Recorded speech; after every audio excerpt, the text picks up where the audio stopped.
안녕하세요. 책사랑입니다. 오늘도 여러분들과 책에 관한 얘기 나누고 싶어서 찾아왔습니다. 오늘 소개해드릴 책은 김환 작가의 특별한 청소 대행업을 소재로 해서 쓴 죽은 자의 집 청소입니다. 출판사는 김영사, 김완지음 총 250페이지입니다. 저자 김완은 책 소개란에 보면 일본에서 몇 년 살면서 주근이가 남긴 것과 그 자리를 수습하는 일에 관심을 두게 되었다고 합니다. 동일본 대지진을 겪은 후 귀국하여 특수청소 서비스 회사 하드웍스를 설립하여 일하고 있으며 일상적으로 맞닥뜨리는 죽음의 현장에 드러난 인간의 삶과 존재에 대한 기록을 남기고 있다고 합니다. 특수청소라는 분야에 대해 좀 생소하신 분도 있을 것 같은데요. 저도 이 책을 읽기 전까지는 이런 업종에 대해서 아는 것도 없었고 사후에 일처리에 대해서 생각해 본 적이 없었습니다. 어떤 형태로의 죽음이든 자살이든 타살이든 또 병사이든 그냥 제가 생각했던 범위는 죽음 딱 거기까지였던 것 같습니다. 죽음이 끝을 의미한다고 생각했으니까요. 하지만 누구에게나 끝은 아니었습니다. 어떤 사유로든 혼자서 죽음을 맞이한 어떤 사람들은 그 보통의 죽음에 따르는 준비와 절차를 밟지 못하고 시간이 흐른 뒤에 발견되기도 합니다. 자살이나 고독사로 인해 죽음을 맞이한 후에 살아생전에 고립되었던 그들은 죽어서도 누구의 관심도 받지 못한 채 방치됩니다. 특수청소라는 것은 바로 그들이 발견되기까지 육신으로부터 발생한 마지막 흔적들을 깨끗이 정리하는 작업입니다. 제게 이 책은 쉽게 읽히는 책이 아니었습니다. 책이 어려워서도 또 책으로서 흥미가 없어서도 아니고 그냥 읽다 보면 마음이 먹먹하고 쉽게 다음 사연을 읽을 준비가 안 되더라고요. 책 속에서 나온 스스로 죽음을 택한 이들의 이야기는 저자 또한 자세한 내막은 모르지만 저자의 눈에 비친 그들의 육신만이 빠진 그 살아간 흔적들을 정리하며 우리에게 보여지는 그대로를 전달합니다. 죽음의 냄새, 시신이 부패하며 생기는 냄새와 몸에서 빠져나온 분비물, 구더기와 벌레들 같은 육체의 직접적인 소멸에 따른 불가피한 결과물을 처리하는 것은 유족들도 할 수 없는 그런 일일 것입니다.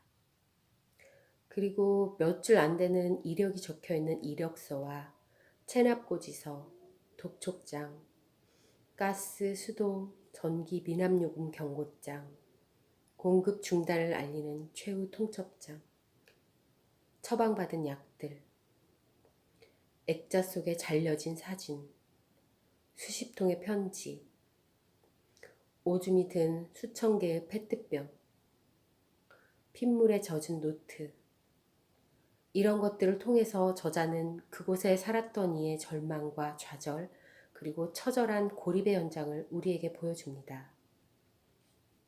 저자가 가장 많이 받는 질문 1순위는 일할 때 괴롭지 않은가이며 일을 마치면 어떤 보람이 있냐는 질문이라고 합니다. 작가는 한 인터뷰에서 이 질문에 대한 답을 합니다. 저는 이 책의 프롤로그에서 이런 구절을 봤습니다. 그게 작가의 대답이라는 생각이 들었어요. 두려움은 언제나 내 안에서 비롯되어 내 안으로 사라집니다. 한 번도 저 바깥에 있지 않았습니다. 라고요. 이 책은 프롤로그 그리고 13개의 이야기로 구성된 1장 홀로 떠난 곳을 청소하며 11개의 이야기로 구성된 2장 조금은 특별한 일을 합니다. 그리고 마지막 에필로그로 구성되어 있습니다. 오늘은 죽은 자의 집 청소 중에 분리수거라는 제목의 이야기를 낭독해 드리겠습니다.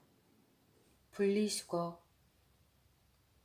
정말 이 안에서 사람이 죽은 채 석 달이 흘렀을까? 3층 현관문 앞에 도착했을 때 나를 기다리는 것은 복도만큼 기다란 어둠과 정적뿐이었다. 설명을 미리 듣고 오지 않았다면 이 안에서 무슨 일이 일어났는지 아무런 낌새도 알아챌 수 없었을 것이다. 문 앞에서도 죽은 자의 응당한 자기소개 같은 냄새가 나지 않았다. 복도의 막다른 벽에 붙은 시간을 두고 이따금 분사되는 방향제의 레몬 냄새가 어슴풀에 느껴질 뿐이었다. 건물은 1층이 들어설 공간에 필로티라고 부르는 육중한 기둥을 세워 주차장을 만든 전형적인 도시형 생활주택이다. 층마다 복도를 사이에 두고 총 6개의 원룸이 좌우로 마주보는 구조. 이 좁다란 건물에 20세대가 넘는 독립가구가 있다는 사실이 놀랍다. 이 건물과 어깨동무하는 주변 건물도 구조가 엇비슷하다. 이 건물은 거대한 공장 단지를 둥그스름하게 에워싼 원룸촌의 남쪽 테두리에 자리 잡고 있다. 6개의 숫자를 누르자 신호음과 함께 현관문 잠금장치가 열린다. 문을 열자마자 복도의 공기와 상반되는 역한 냄새가 강렬하게 마치 감당 못할 만큼 많은 양의 고추냉이가 든 초밥을 삼킬 때처럼 코 윗부분까지 순식간에 뚫고 올라온다. 들어서서 급히 문을 닫는다. 내게 일을 맡긴 건물주가 통화를 하며 누누이 부탁한 말이 떠오른다. 아직 아무도 모릅니다. 알면 다 빠져나가요. 절대로 그 건물에 사는 누구도 알게 해선 안 됩니다. 우선 본능적으로 발길이 창문으로 향한다. 숨부터 좀 쉬자. 상황 파악은 그 다음이다. 하지만 창문은 생각처럼 쉽게 열리지 않는다. 청록색 천면 테이프를 직사각형의 창틀 사방으로 꼼꼼하게 붙였기 때문이다. 바깥 공기가 통하지 않도록 일부러 막아놓은 것이다. 칼을 꺼내 테이프의 한 귀퉁이를 일으켜 세우곤 양손에 엄지와 검지로 붙잡아 힘주어 천천히 잡아당긴다. 득 하는 소리와 함께 테이프가 힘겹게 뜯겨나간다. 그 자리에는 가로 세로로 촘촘히 직조된 망사가 여분의 본드에 붙어서 뚜렷하게 존재를 남긴다. 창문을 열자 그제야 제대로 숨을 쉴 수 있었다. 잡이 없는 세상을 원망하고 죽은 인간조차도 그 자리에 방치된 채 오랫동안 썩어갔다면 그 냄새는 자비가 없다. 죽은 이가 만들어 놓은 완벽한 밀실. 착화탄으로 자신을 실수 없이 죽이기 위해 철저히 준비했다. 현관문의 좌우와 위아래 틈 역시 청록색 천면 테이프로 꼼꼼하게 막아놓았다. 문 아래 우유나 신문을 넣을 수 있는 원형 투입구도 테이프를 가로로 여러 겹 붙여서 막았다. 화장실의 배수구와 환풍기를 비롯하여 가스레인지 위의 팬이나 싱크대의 배수구까지 집안의 모든 구멍을 찾아서 완벽하게 틀어막았다. 신중하게 단추를 채우듯 밀폐 과정을 하나하나 거치고 화장실 바닥에 캠핑용 간이 화로를 놓고 착화탄 여러 개를 얹어 불을 피웠으리라.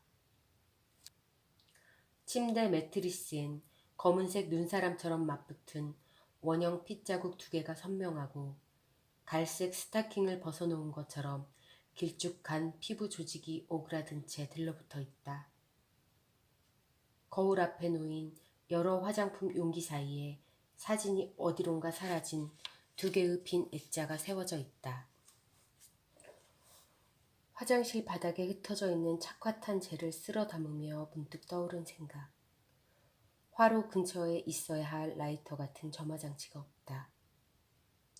토치 램프나 하다못해 제과점 성냥조차 없이 무슨 방법으로 불을 붙였을까?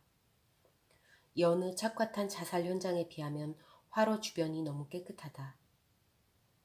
구조대원이나 경찰의 현장 감식반이 앞서 다녀갔을 테지만 자살 현장에서 그런 것을 치우는 경우는 단 한 번도 본 적이 없다. 오히려 시체를 수습하느라 사용한 보호 장갑이나 신발 덮개, 거즈 따위의 소모품을 바닥에 버려두고 가는 것이 다반사. 쓰레기를 만들고 가는 일은 있어도 줄이고 가는 일은 없다. 집주인은 이곳에 유족조차 다녀가지 않았다고 했다. 의무는 현관문 왼쪽에 놓인 가정용 분리수거함을 정리하며 풀렸다. 재활용품과 쓰레기를 구분해 두기 위해 4칸으로 나누어진 수거함에 사라진 모든 것이 들어있었다.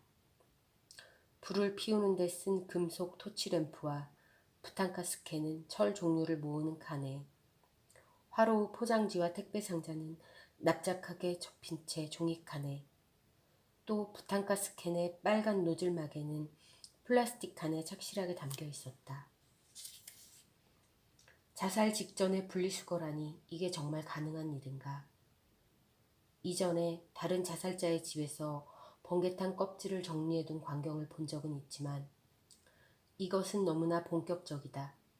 스스로 목숨을 끊겠다고 착화탄에 불을 붙이고 연기가 피어오르는 중에 이런 것들을 하나하나 정리했다고? 그 상황에서 대체 무슨 심정으로? 자기 죽음 앞에서조차 이렇게 초연한 공중도덕가가 존재할 수 있는가? 얼마나 막강한 도덕과 율법이 있기에 죽음을 앞둔 사람마저 이토록 무자비하게 몰아붙였는가? 유품을 담은 봉지와 마대를 주차장으로 내릴 때 50대 중반으로 보이는 키 작은 남자가 먼 발치에서 바라보다가 다가왔다. 나에게 유품 정리 업체에서 왔냐고 묻고는 자신을 이 건물의 계단 청소를 맡은 사람이라고 소개했다. 30살이나 됐을까? 착한 분이었어요. 인사성도 바르고 맨날 고맙습니다, 고맙습니다 입에 달고 사는 사람인데 갑자기 말을 쏟아내는 그를 데리고 서둘러 주차장 밖으로 나갔다. 매년 설날과 추석엔 양말이나 식용유 세트 같은 것을 준비해서 주곤 했어요. 알던 분이셨군요. 뭐라 위로해드릴 말이 없네요. 그런데 우리 이야기를 누가 들으면 안 되니 목소리를 조금만 낮춰주세요. 예, 저도 알아요. 집주인도 제정신이 아니죠. 자기가 열쇠로 문을 따고 집안을 봤으니까요. 전 그 아가씨가 몇 달 안 보이기에 이사 갔거니 했죠.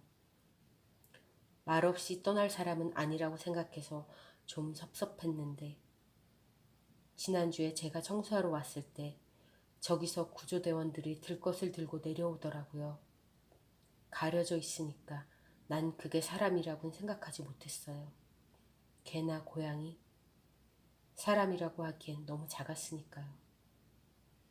구조대원이 떠나고 나서야 집주인 내려와서 301호 여자가 죽었다고 했죠. 사내는 담배 하나를 꺼내 들고 불을 붙이는 것도 잊은 채 계속 말을 이었다. 아무튼 정성껏 잘 정리해 주세요. 남일 같지가 않아서 하는 말이에요. 그런 사람이 잘 살아야 하는데 진짜 남일 같지 않아요. 건물 청소를 하는 이가 전하는 그녀는 너무나 착한 사람이었다. 그 착한 여인은 어쩌면 스스로에게는 착한 사람이 되지 못하고 결국 자신을 죽인 사람이 되어 생을 마쳤다. 억울함과 비통함이 쌓이고 쌓여도 타인에게는 싫은 소리 한마디 못하고 남에겐 화살 하나 겨누지 못하고 도리어 자기 자신을 향해 관역을 되돌려 쏘았을지도 모른다. 자신을 죽일 도구마저 끝내 분리해서 버린 그 착하고 바른 심성을 왜 자기 자신에겐 돌려주지 못했을까? 왜 자신에게만은 친절한 사람이 되지 못했을까? 오히려 그 바른 마음이 날카로운 바늘이자 강박이 되어 그녀를 부단히 찔러온 것은 아닐까. 종량제 봉투는 착화탄에서 벗겨낸 포장지와 병원에서 받았을 수십 장의 약 봉투로 채워져 있었다. 앨범과 액자에서 빼냈을 수많은 사진의 모서리가 뾰족한 톱니가 되어 봉투를 뚫고 나갈 듯 날카롭게 찌른다. 그 모든 것이 죽기 전에 스스로 정리한 것이리라. 그녀의 못다한 이야기, 한숨과 절망 가득한 사연이 작은 봉투에 고스란히 담긴 것만 같다. 어떤 날은 이 세상에 온갖 알 수 없는 사연이 바람에 실려와 잎이락은 모두 떨어지고 앙상한 가지만 남은 내 마음을 세차게 흔든다. 그런 날은 작은 봉투 하나 버리는 일조차 버겁다.